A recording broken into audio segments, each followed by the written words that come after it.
Frank here with Preventive Fire. One thing I wanted to talk about today is cameras, and in general I wanted to talk about a camera maintenance plan. So a problem that my customers have been having is cameras dropping out here and there, and them having to incur higher labor costs to come and repair it, a service call every time, a trip charge every time, if the item needs to be replaced, if you have to rewire something. So the solution to that problem is to invest in a camera maintenance plan. It's almost like having insurance for your camera system. Cameras can drop and go out all the time. Bad weather can knock cameras out. Poor wiring or poor installation habits also can limit the time frame that cameras can stay alive. With an insurance plan or a camera maintenance plan, you will pay a small fee each month, and there will be no labor or installation costs when something does happen.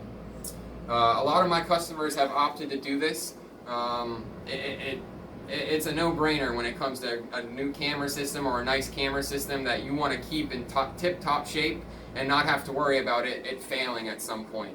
If you have any questions or you want us to come look at your camera system and maybe give you a price on it, please call us at Preventive Fire. Our phone number is 561-863-9900, or visit us at our website, www.preventivefire.com. Thank you.